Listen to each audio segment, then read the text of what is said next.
आज की moral story का टाइटल है the dissatisfied dog, that is एक असंतुष्ट कुत्ता। So let's move on the first paragraph. I am going to read and translate into Hindi. So guys, reading and translation method के जरिए हिंदी भाषा की मदद से इंग्लिश लैंग्वेज को सीखते हैं। So listen and watch carefully till the end. Once upon a time, एक समय की बात है। A dog was sitting in his master's lawn. कहा जा रहा है कि एक समय की बात है, एक कुत्ता जो कि बैठा हुआ था। सिटिंग वाज यहाँ पर बी फैमिली के बाद जब भी वर्ब का इस्तेमाल करते हैं आईएनजी फॉर्म के रूप में इस्तेमाल किया जाता है। बी फैमिली का मतलब इज, एम, आर, वाज, वर, इस तरह से इसके 8 सदस्य होते हैं। इन हिज मास्टर्स यानी कि अपने मालिक के, अपोस्ट्रोफियस का इस्तेमाल किया गया है, काके की, यानी कि संबंध बताता है। यानी कि एक कुत्ता जो है, आ डॉग वाज सिटिंग, एक कुत्ता बैठा हुआ था। एक कुत्ता बैठा हुआ था इन हिज मास्टर्स, अपने मालिक के लॉन। इट मीन्स घास के मैदान, यानी कि अपने मालिक के घास के मैदान में बैठा हुआ था। सडनली, अचानक से, ही सा, ही किसके लिए? कुत्ते के लिए इस्तेमाल किया गया है। अचानक से उसने देखा, क्या देखा? आ कैट, एक बिल्ली को देखा। On the top of a high wall, कहा जा रहा है कि अचानक से उसने देखा एक कैट को, बिल्ली को। वह बिल्ली कहाँ था? अ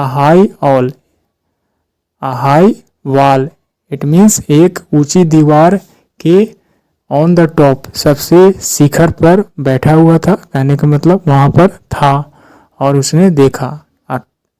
on the top it means शिखर पर, सबसे ऊंचा, यानी कि उस ऊंचे दीवार के सबसे ऊपर था और उसे देखा। ही थॉट, उसने सोचा। It must be so nice, यानी कि कुत्ते ने क्या सोचा बिल्ली को देखकर? इट मस्ट बी, वह जो होगा अवश्य ही, बी होगा, सो नाइस, बहुत ही सुंदर, बहुत ही अच्छा होगा। To be so high above the ground, यानी कि जमीन से ऊपर ऊंचे दीवार पर, यानी कि टॉप पर बैठा हुआ है, तो अवश्य ही अच्छा फील कर रहा होगा, ऐसा उसने सोचा। इट जो है से कैट के लिए है। ही थॉट, यानी कि कुत्ते ने सोचा। इट मस्ट बी, यानी कि वह अवश्य ही होगा, सो नाइस, बहुत ही अच्छा।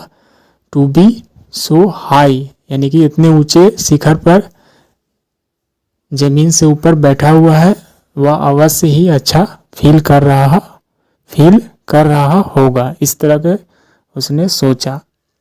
इफ ओनली, काश, आई कुड क्लाइंब, काश मैं भी क्या कर पाता, यानी कि क्लाइंब, चढ़ पाता या चढ़ सकता। ऐसा जो है से इमेजिन कर रहा है, कल्पना में खोए हुए हैं, यानी कि काश मैं भी वहां उस दीवार पर होता, ऐसा सोच रहा है। आफ्टर अ वाइल, कुछ देर के बाद। ही सा, उसने देखा। अ फिश, एक मछली को देखा। इन अ रिवर, यानी कि वह मछली कहाँ थी? नदी में थी, एक नदी में।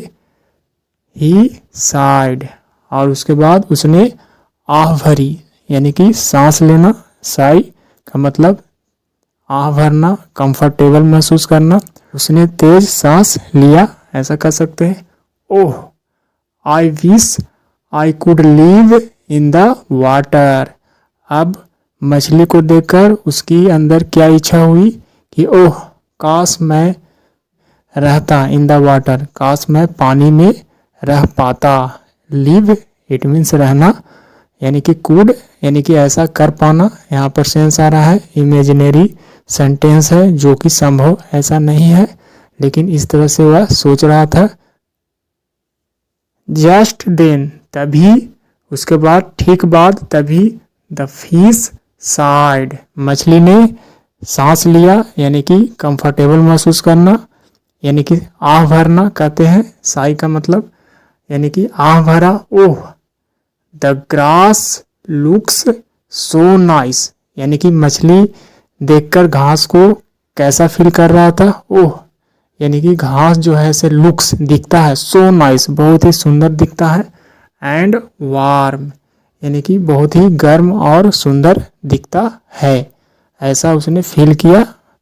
आई wish I could lie down on it, यानी कि मछली के द्वारा क्या फीलिंग हो रहा है, काश। आई विश यानी कि मेरी इच्छा है कि काश मैं लेटता, ऑन ईट यानी कि उस घास पर, काश मैं लाई डाउन यानी कि लेटता, यानी लेट पाता, ऐसा कर पाता, ऐसा मछली के द्वारा थॉट जो ऐसे फीलिंग हो रही है।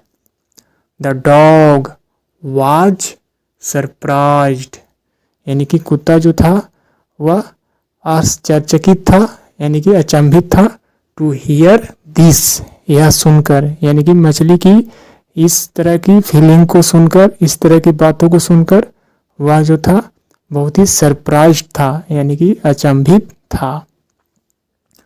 अ शॉर्ट वाइल लेटर, यानी कि कुछ थोड़े समय के बाद। अ बर्ड केम फ्लाइंग, एक बर्ड जो है से एक पक्षी केम आया, फ्लाइंग उड़ते हुए। Seeing the dog lazing around, इस तरह से कुत्ते को आलसी होना, लेज अराउंड का मतलब निष्क्रिय होना, कोई कार्य नहीं करना, इधर उधर भटकना, यानी कि इस तरह से कुत्ते को इधर उधर भटकते हुए, आलसी, निष्क्रिय होकर, चलते फिरते देखकर, सीइंग यानी कि देखकर, इट सैड अलाउड, इसने कहा, किसने कहा, पक्षी ने कहा। अब बर्ड के बारे में बात हो रही है। इट सैड, उसने तेजी से कहा, अलाउड यानी कि जोर लगाकर कहा। I wish I could laze around the whole day like this dog, यानी कि उस पक्षी के अंदर क्या इच्छा हुई, क्या इच्छा प्रकट हुई कि काश मैं लेज अराउंड करता, यानी कि इधर उधर भटकता, यानी कि कोई कार्य नहीं करता। लेज अराउंड का मतलब निष्क्रिय होना, आलसी रहना, आलसी बन के रहना। द होल डे, पूरे दिन मैं आलसी बनकर रहता। लाइक किसकी जैसा, दिस डॉग, इस कुत्ते की जैसा मैं भी इधर उधर घूमता फिरता, यानी कि निष्क्रिय बने रहता।